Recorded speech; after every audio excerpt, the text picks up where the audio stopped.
मेरे प्यारे बच्चों, आप सभी का स्वागत है मेरे YouTube चैनल बाईएस केमिस्ट्री मैजिक में।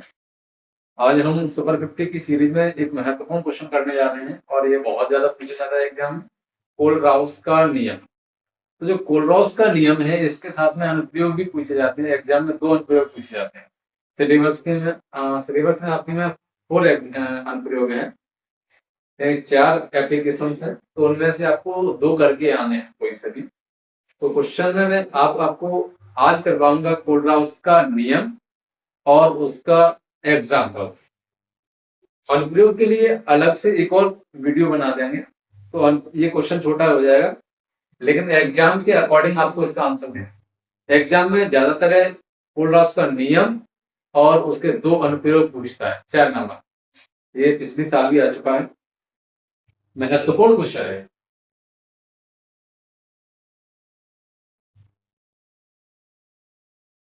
नेक्स्ट में हमारा कोलराउस के नियम को समझाइए तथा उदाहरण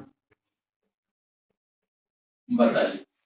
कोलराउस के नियम के बेटा जो अनुप्रयोग है उन्हें मैं अलग से एक और वीडियो में करा दूंगा, क्योंकि ये फिर काफी लेंदी हो जाएगा। इसलिए कोलराउस का नियम कर लें, इनके एग्जाम्पल्स कर लें। अगर एग्जाम्पलों को आप साथ में कर लेते हैं बहुत अच्छी बात है।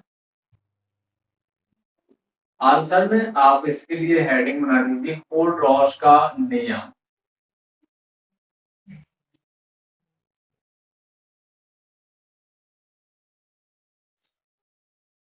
कोलराउस का नियम, तो कोलराउस बेटा एक साइंटिस्ट का नाम है।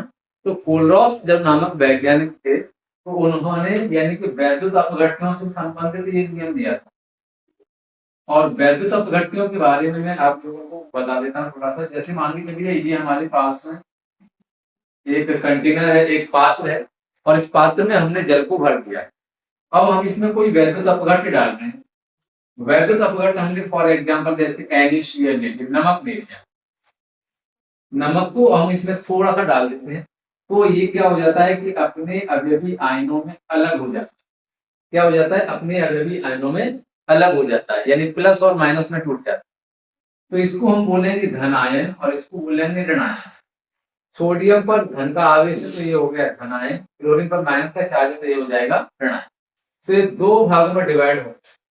तो ये जो हमारे पास में वैद्युत अपघट्य है, ऐसे अनेक वैद्युत अपघट्य हैं। तो उन वैद्युत अपघट्यों का यानी कि कोलराउस ने अध्ययन किया और उन्होंने एग्जाम्पल दिए। तो हम यही समझने वाले हैं। तो ये हमारे पास में क्या है? वैद्युत अपघट्य।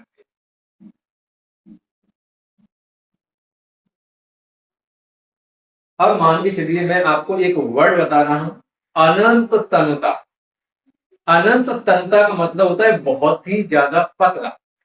जैसे मान के चलिए यहाँ पर अपन पानी की मात्रा बहुत ज्यादा ले लें, जैसे 10,000 लीटर यहाँ पर पानी ले लें, और उसमें मान के चलिए आप इसमें 10 ग्राम या 20 ग्राम नमक डाल दीजिए।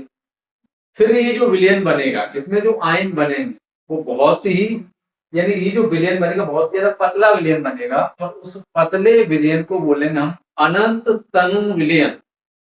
ऐसा पतला विलयन जिसकी कोई लिमिट नहीं, बहुत ज्यादा पतला विलयन। तो अब यहाँ से कुछ वर्ड है, उन वर्डों का इस्तेमाल आप लोगों को इस डेफिनेशन में करना है। तो कुछ वर्ड है उनका मैं मीन्स बता रहा हूँ, उनकी टर्मिनोलॉजी आपको ध्यान रखनी।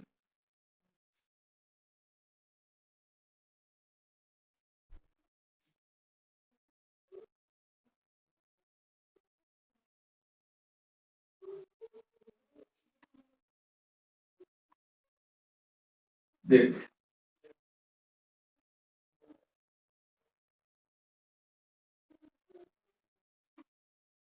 ये अनंत, तनता और ये मोलर चालकता। मोलर को अपन आणविक चालकता भी बोल सकते हैं।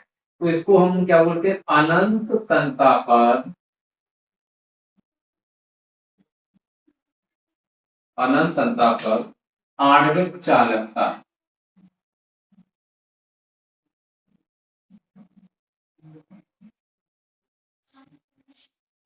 दूसरा टर्म है सी। सी का मीन्स होता है कैटायन, तो हम इसको बोलेंगे, कैटायन को बोलते हैं धन आयन। अनंत तनता पर धनायन की चालक,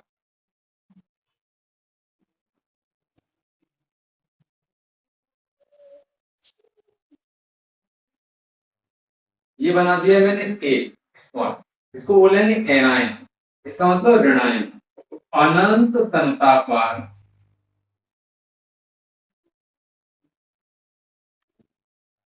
ऋणायन की चालकता,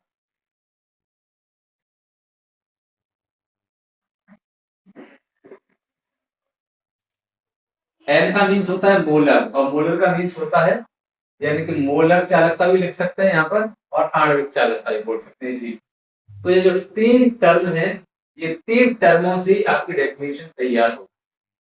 और डेफिनेशन बताने से पहले मैं इस फॉर्मूले को पहले इसलिए बता रहा हूँ, क्योंकि डेफिनेशन आप फॉर्मूले से बनाना। देखिए, अनंत तनता पर आणविक चालकता, अनंत तनता पर आणविक चालकता का जो मान है वो अनंत तनता पर धनायन की चालकता और अनंत तनता पर ऋणायन की चालकता के योग के बराबर होता है। डेफिनेशन में यही आपको लिखना है। देखो, अनंत तनता पर सी प्लस अनंत तनता पर ए, ये फॉर्मूला है। देखिए, आप यहाँ पर अगर चाहें तो नंबर्स लिख सकते हैं एक्स और वाई, ऐसा जरूरी नहीं है कि आप इधर सी लिखें इधर ए लिखें, ऐसा जरूरी नहीं है। आप ऋणायन को भी पहले लिख सकते हैं, धनायन को भी पहले लिख सकते हैं, ऋणायन को आगे लिख सकते हैं और ऋणायन को पीछे भी लिख सकते हैं, कोई दिक्कत वाली बात नहीं। अब यहाँ पर हमने लिख दिया है एक्स, इधर लिख दिया है वाई, तो ये एक्स और वाई क्या है, ये जो एक्स है ये यानी कि सी की वैल्यू है, मतलब सी का मीन्स क्या है, धनायन, तो एक्स का मतलब है धनायन की संख्या, और यहाँ पर ये वाई है यानी कि ए की वैल्यू, मतलब ये ऋणायन की संख्या को दर्शाए कि कितनी इनकी संख्या है, इनके अणुओं की कितनी संख्या है वो शो करे। तो हम यहाँ पर लिख सकते हैं क्रमशः, इस फॉर्मूले के अकॉर्डिंग लिख रहा हूं, क्रमशः एक्स व वाई, सी का मीन्स धनायन और वाई का मीन्स है यहाँ पर, यानी कि इस ए का मीन्स ये इसके लिए वैल्यू है, ए के लिए, और ए का मीन्स है ऋणायन, धनायन व ऋणायन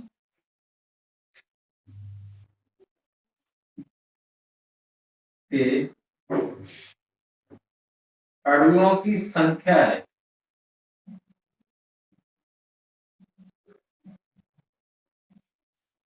अब डेफिनेशन समझिए, डेफिनेशन बेटा आप इसी फॉर्मूले से तैयार करें। कैसे, ध्यान से समझिए कि अनंत तनता पर आणविक चालकता का मान अनंत तनता पर धनायन की चालकता और अनंत तनता पर ऋणायन की चालकता, अगर इन संख्याओं को लेना चाहते तो ले लें, नहीं है तो कोई दिक्कत नहीं।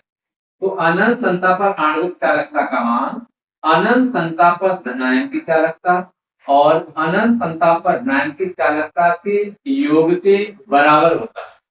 ये डेफिनेशन तैयार होगी आपको। डेफिनेशन आपको इस फॉर्मूले से तैयार करना है, ये कोलब्रुक के नियम का सूत्र है। तो हम इसकी डेफिनेशन लिख रहे हैं कि अनंत, या फिर इस नियम के अनुसार ऐसे नहीं लिखी, ये ज्यादा बेहतर है, यहाँ पे लिख लीजिए इस नियम के अनुसार।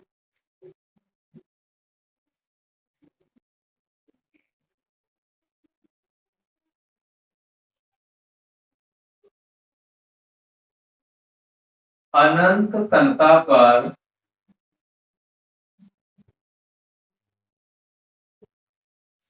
आणविक चालकता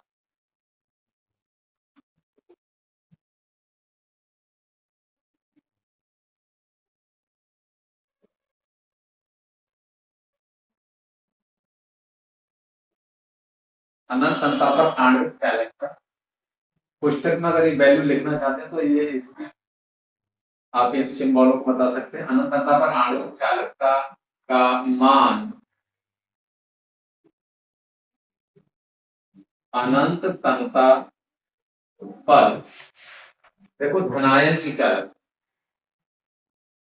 अनंत तनता पर धनायन व ऋणायन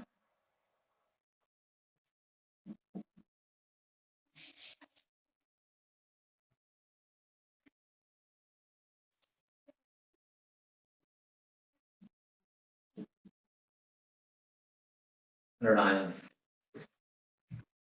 की चालकताओं के योग के बराबर होता है।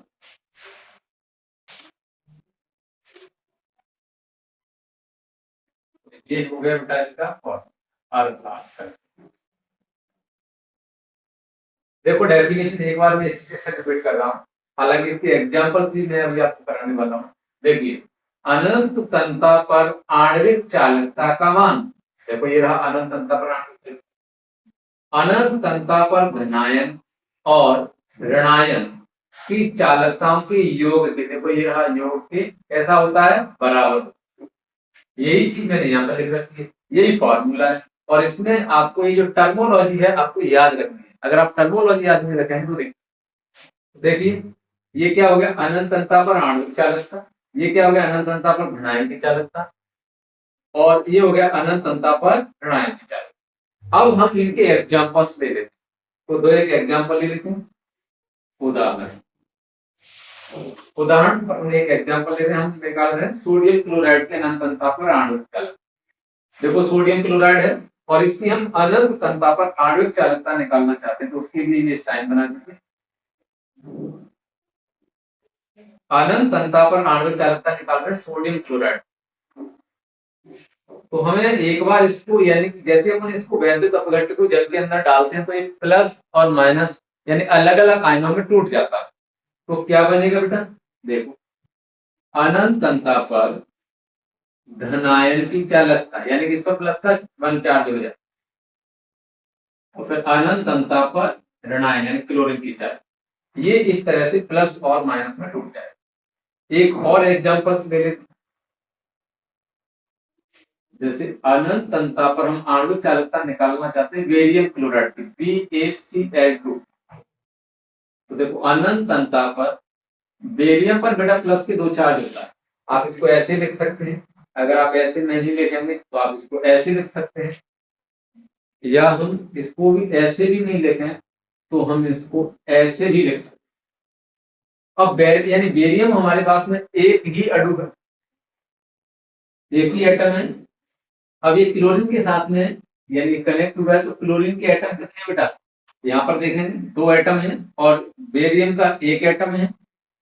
अब इनको बैलेंस करना है, तो यानी ये इसके साथ में कनेक्ट हुआ है, इधर एक चार्ज है माइनस का, तो इसके नंबर्स को बराबर करना है। सभी को यहाँ पर एक्स और वाई लगाया है, क्लोरीन पर 1 चार्ज है तो हमें इसको यानी कि नंबर्स को बराबर करना है। देखो इधर कितने क्लोरीन 2, तो आगे लगा दिया 2, तो एक क्लोरीन में 1 चार्ज और इसकी जो अणुओं की संख्या वो भी कैसी होगी, बराबर। बेरियम पर नंबर्स कितने हैं, यानी 2 चार्ज है लेकिन अणु कितने, एक आप लिखें आगे न लिखें कोई दिक्कत नहीं।